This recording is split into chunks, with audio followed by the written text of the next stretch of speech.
Hello everyone, welcome to my channel. अब तक हम elegy written in a country churchyard के 3 पार्ट्स कर चुके हैं। अब हम करेंगे part 4। It is written by Thomas Gray. These are lines 97 to 100। Happily some hoary-headed swain may say, oft have we seen him at the peep of dawn, brushing with hasty steps the dews away to meet the sun upon the upland lawn. Happily मतलब शायद। होरी headed सफ़ेद बालों वाला, स्वेन मतलब देहाती, गांव में रहने वाला, पीप ऑफ डॉन मतलब प्रभात की पहली किरण के समय, ब्रशिंग साफ करते हुए, अपलैंड मतलब ऊंची जगह पर स्थित। अब यहाँ पर पोइट जो है ना अंदाज़ा लगा रहा है कि डेथ के बाद कोई जो देहाती से उसके संबंध में पूछ रहा है, शायद ये कोई अंदाज़ा सा है। शायद कोई सफ़ेद बालों वाला देहाती ये कह रहा है कि पराए हम उसे प्रभात की पहली किरण के साथ ही ओस के कणों के साथ ऊपर तेज चलते हुए और सूर्य से मिलने के लिए उस ऊंचे घास के मैदान की तरफ जाते हुए देखा करते थे। किसको देखा करते थे? जिसकी कब्र जो है यहाँ पर बनी हुई है। तो यहाँ पर एक अंदाज़ा सा लगाया है टॉमस ग्रे ने कि जब उसकी मृत्यु हो जाएगी टॉमस ग्रे की, और टॉमस ग्रे की भी ग्रेव यहीं बनाई जाएगी, वह सोच रहा है, तो कोई एक देहाती उसके बारे में पूछेगा, टॉमस ग्रे के बारे में। और शायद वो जो देहाती होगा वो सफ़ेद बालों वाला होगा, और वो कहेगा कि टॉमस ग्रे जो है वो हमेशा सूर्य की पहली किरणों के साथ ही, और जब ओस भी गिर रही होती थी सुबह सुबह, तो वो उन पर से तेज़ तेज़ चलते हुए और जो है उस ऊंचे घास की मैदान की तरफ जा रहा होता था। लॉन क्या होता है? जिसपे घास लगी होती है, एक ऐसी जगह। तो ऊंचे घास के मैदान में वो हमेशा उधर की तरफ जा रहा था, और जब वो इतना ऊंचा लगता था घास का मैदान, जैसे कि वहाँ पर वो सूरज से जाकर मिल ही जाएगा।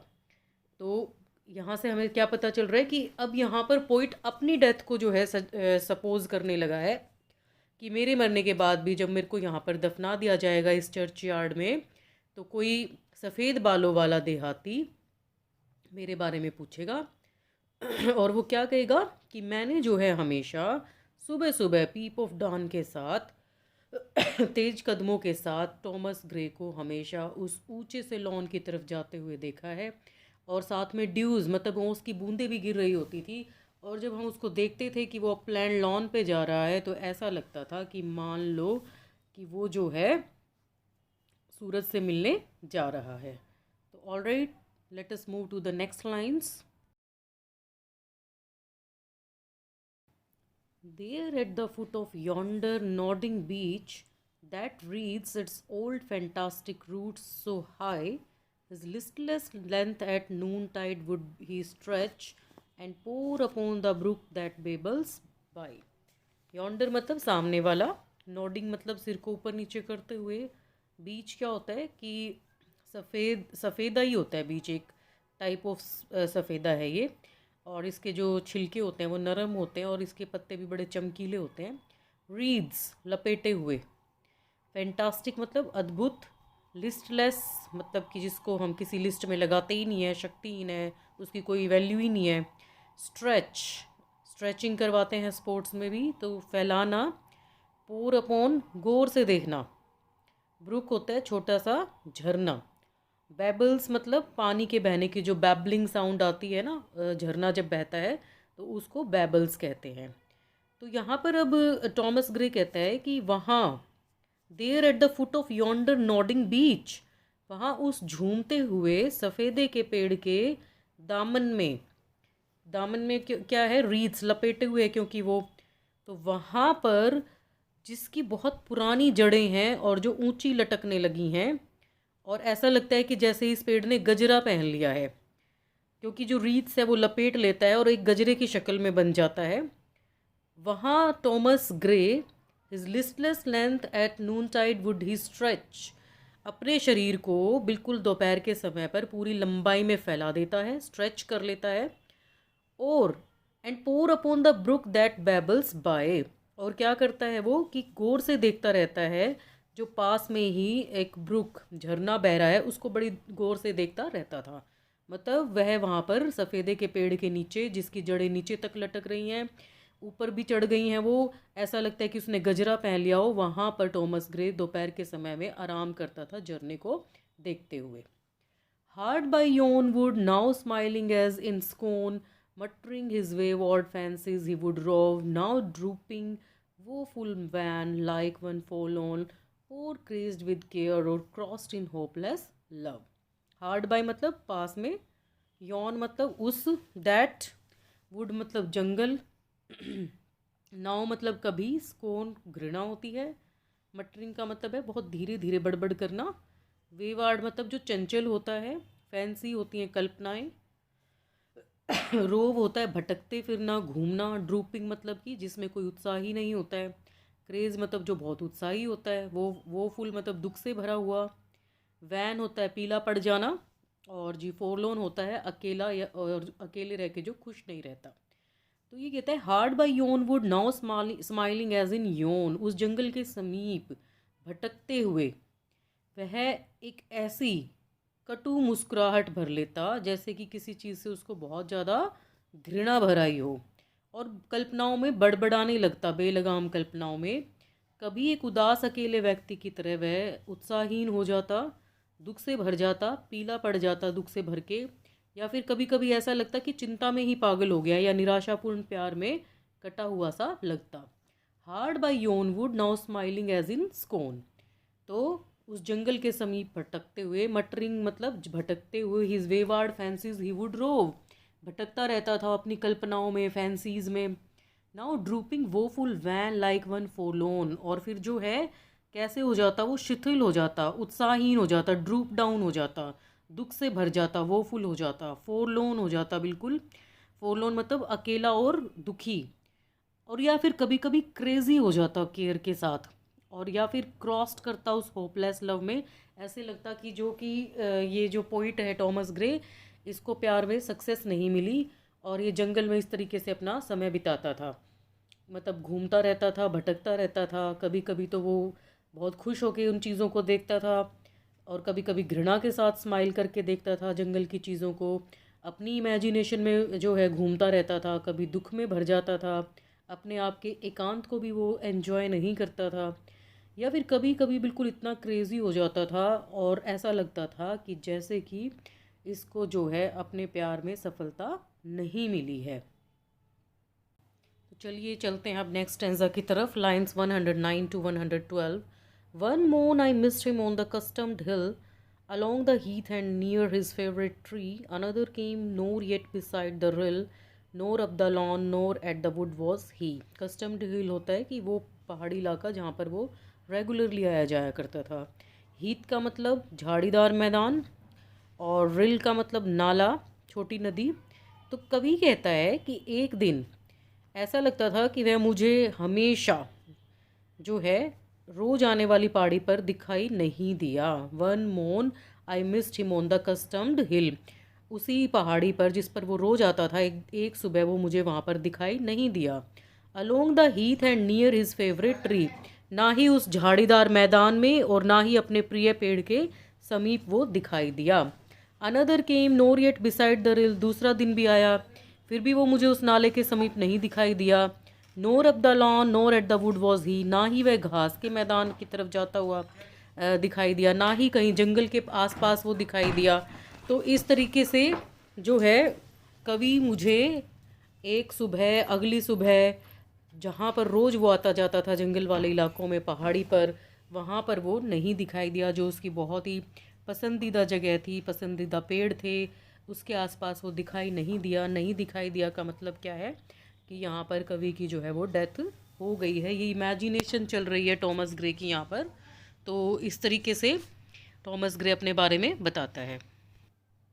The next with dirges due in sad array, slow through the churchway path we saw him borne. Approach and read, for thou canst read the lay graved on the stone beneath yon aged thorn.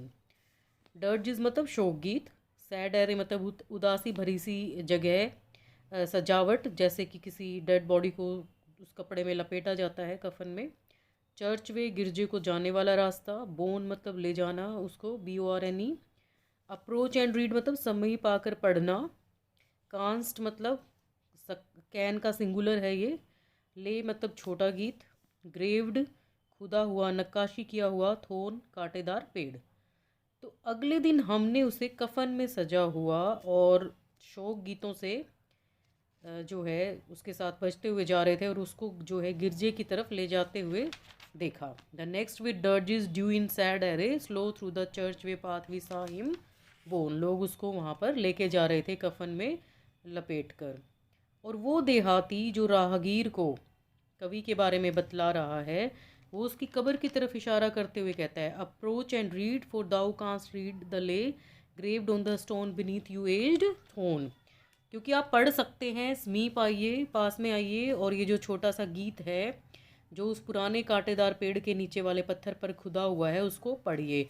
तो यहाँ पर कवि expect कर रहा है कि लोग आकर उसकी जो कब्र पे एक छोटा सा एपिटैफ लगाया गया है, मतलब कि एक पत्थर लगा हुआ है जिस पे कुछ खुदा हुआ है उसके बारे में, उसको आकर ज़रूर से भी ज़रूर पढ़ेंगे। The एपिटैफ। Here rests his head upon the lap of earth, a youth to fortune and to fame unknown. Fair signs frowned not on his humble birth, and melancholy marked him for her own. एपिटैफ मतलब कब्र के ऊपर पत्थर पर खुदा हुआ जो लेख होता है डेड वन के बारे में। लैप होती है गोद। फेयर साइंस मतलब ज्ञान विज्ञान की देवी की सरस्वती माता जी। फ्राउन मतलब कि गुस्से में तोरी चढ़ा लेना। और मेलंकली होती है उदासी। तो here rest his head upon lap of earth, यहाँ पर उसका जो सिर है वो पृथ्वी की गोदी में पड़ा हुआ है, मतलब कि वो a youth to fortune and to fame unknown, एक ऐसा नवयुवक जो भाग्य और फेम, फेम मतलब पॉपुलैरिटी से जो है हमेशा दूर रहा। Fair science frown note on his humble birth, और उसके जो गरीब से परिवार में, हम्बल बर्थ मतलब गरीब परिवार में उसका जन्म हुआ था, तो वहाँ पर सुंदर सी सरस्वती ने अपने जो है कोई भी अटेंशन नहीं दी। And melancholy marked him for her own, और जहाँ उदासी ने पहचान लिया था कि वह उसका अपना है। मतलब क्या है यहाँ पर कि कवि अपने जीवन में भाग्यहीन, अप्रसिद्ध, अशिक्षित और उदास और दुखी रहा, जैसा कि हमने बायोग्राफी में भी पढ़ा था कि उनकी फैमिली लाइफ जो है वो बहुत ही खुशियों से भरी नहीं हुई थी before marriage. Large was his bounty and his soul sincere. Heaven did a recompense as largely sent. He gave to misery all he had, a tear he gained from heaven. It was all he wished, a friend. Bounty मतलब उदारता। Recompense मतलब प्रतिफल, compensation मिलती है जैसे, उसको दोबारा से देना। मिजरी मतलब चिंता की देवी। अ फ्रेंड यहाँ पर जो है बताया गया Horace Walpole, Richard West, Thomas Ashton, इन तीन लोगों से जो है मित्रता हुई थी टॉमस ग्रे की, जो कि हमने इनकी बायोग्राफी में भी पढ़ा था। तो 1742 में रिचर्ड वेस्ट की जो है डेथ हो गई थी, जिससे जो बहुत सदमा पहुंचा था टॉमस ग्रे को, और उसी के बारे में यहाँ पर टॉमस ग्रे बता रहे हैं कि वह दिल का बहुत उदार था। Large was his bounty and his soul sincere, और उसकी आत्मा जो है वो बहुत ही सच्ची थी। Heaven did recompense as largely send, इसके प्रतिफल के रूप में ईश्वर ने उसे बहुत बड़ा इनाम भेजा। He gave to misery all he had a tear, अपना सर्वस्व, सब कुछ जो एक आंसू था, चिंता की देवी को समर्पित कर दिया। He gained from heaven it was all he wished a friend, और उस ईश्वर ने उसको वो सब कुछ दे दिया जो उसकी इच्छा थी, एक मित्र की। यहाँ पर मतलब टॉमस ग्रे ये कहना चाहता है कि मेरा मित्र तो मुझसे बहुत पहले चला गया था भगवान के पास, तो उसने मुझे जो है भगवान ने के पास मुझे जो है बुलाया है, तो अब मेरी भी उसकी भी इच्छा जो है वो पूरी हो गई है कि उसको एक फ्रेंड चाहिए था, तो अब मैं उसको ऊपर जाकर भगवान के पास जाकर मिल लूँगा। तो ये टॉमस ग्रे की कुछ इच्छाएं हैं, क्योंकि वो बहुत ही सदमे में पहुंच गया था जो है रिचर्ड वेस्ट की डेथ के बाद, और ऐसा भी माना जाता है कि ये एलेजी जो है रिचर्ड वेस्ट की डेथ के बाद ही लिखी गई थी। No further seek his merits to disclose or draw his frailties from their dread abode. There they like in trembling hope repose the bosom of his father and his God. Seek होता है खोज करना, फ्रेलिटीज़ होती हैं कमज़ोरियाँ, dread भयानक, अबोध होता है रहने का, घर का स्थान, ड्रेड अबोध मतलब कब्र, ट्रैम्बलिंग होप, ट्रैम्बल होता है कांपना, होप मतलब आशा, तो मतलब कि भय से ग्रस्त होकर कुछ आशा करना। रिपोज मतलब आराम करना। So no further seek his merits to disclose or draw his frailties from their dread abode. अब उसके गुणों को ढूंढने की, उसकी कमज़ोरियों को खोदने की और ज़्यादा कोशिश मत करो। जो अब उसके पिता और ईश्वर के पास, क्योंकि वो जा चुका है, और वो जो है अब कहाँ पर पड़ा हुआ है, ड्रेड अपोद में पड़ा हुआ है, मतलब कब्र में पड़ा हुआ है।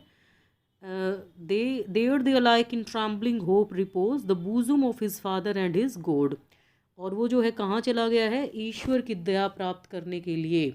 बूजम होता है क्लोज टू हार्ट, तो वहाँ पर वो चला गया है भगवान के पास।